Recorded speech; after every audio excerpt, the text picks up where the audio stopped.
Welcome to the Reparenting Daily podcast. In this podcast, we'll dive deep into reparenting, exploring tools and resources to help us through our journey. The podcast is divided into 3 sections. First is a reading.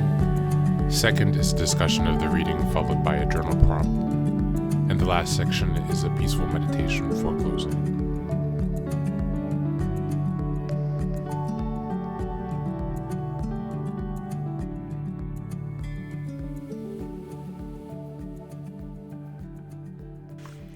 Good morning, good afternoon, and good evening from whenever and wherever you're joining us. Thanks for being here for another day of reparenting. Today we're going to start a new book. This one is called Castration and Male Rage, The Phallic Wound by Eugene Monich. So this is something that I came across in some of the Jungian research that I've been doing. It's quite an obscure book. It was quite difficult to find. But I will put the details in the link. I think it's quite relevant today and with the issues that men are facing in general in society, in the developed world, in particular in the US.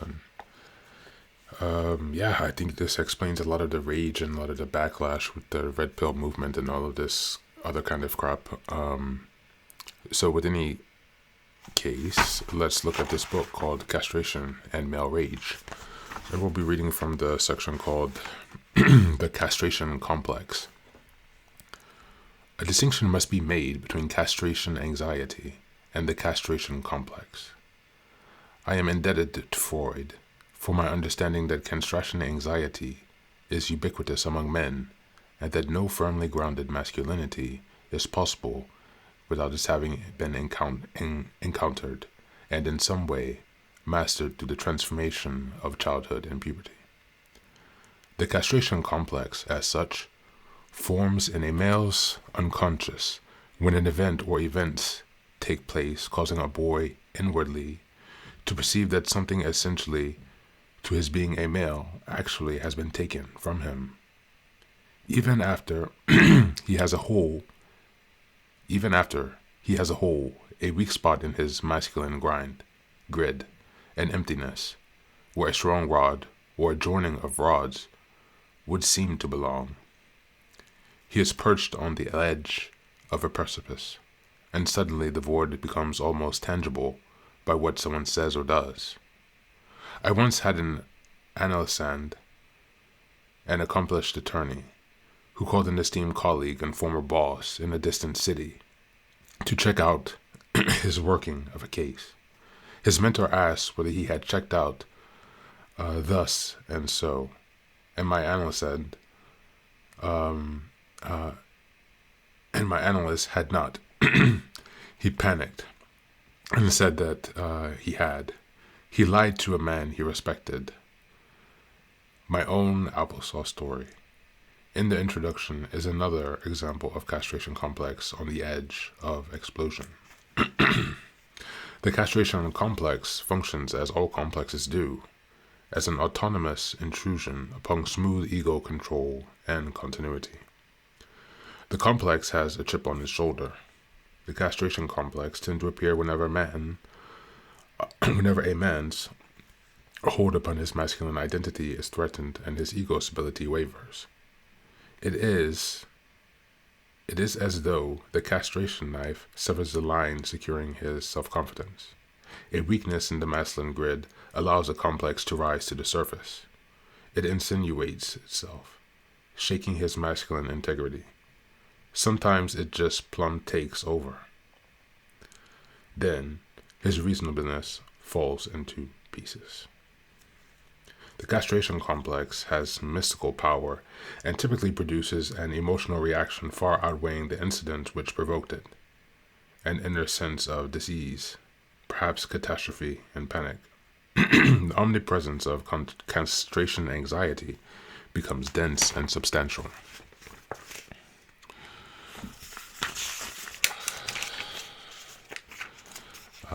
Becomes a dense and substantial pocket of terror in men who carry within themselves a castration complex.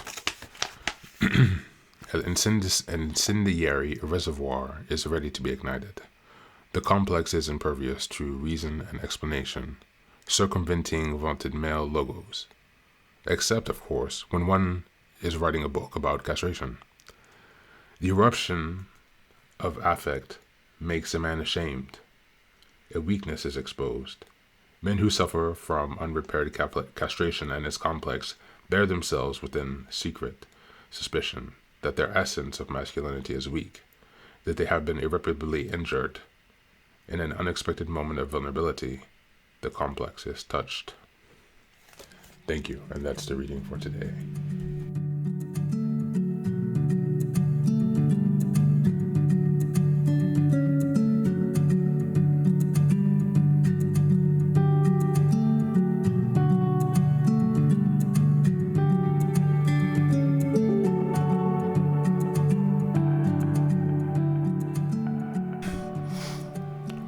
Welcome back.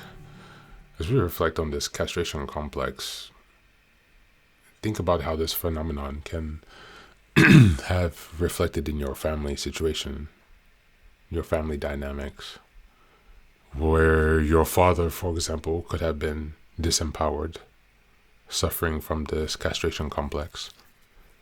Perhaps your mother was an alcoholic or was a narcissist, and so your father became an alcoholic. And in this way, he manifested the castration complex. It could also come from a mother who parentifies or spousifies her son.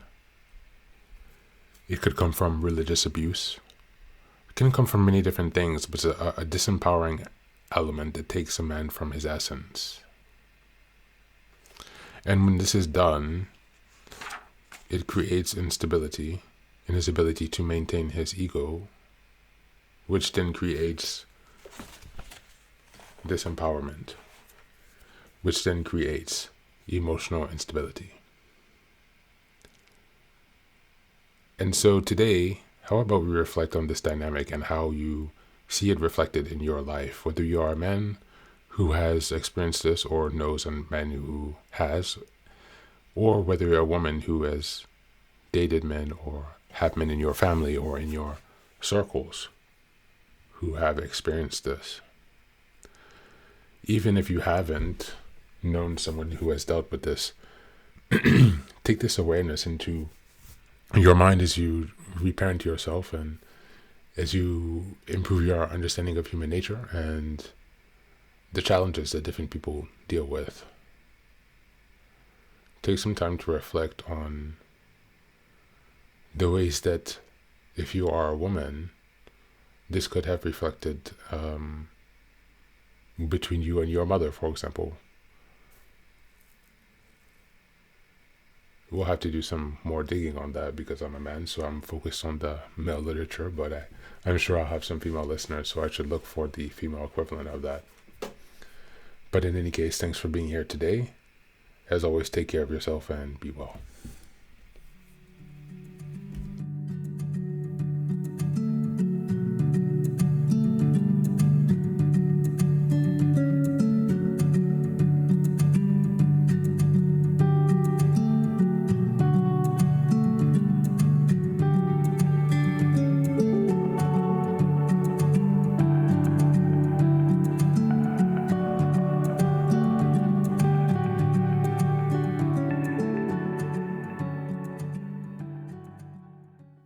And now, let us move on to the final section, the meditation. This is an unguided meditation.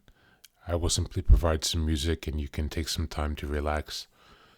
Please feel free to choose a location and a place where you feel safe and where you can be undisturbed for the next 10 minutes. You can choose to be sitting down, standing, as you like, wherever you are most comfortable.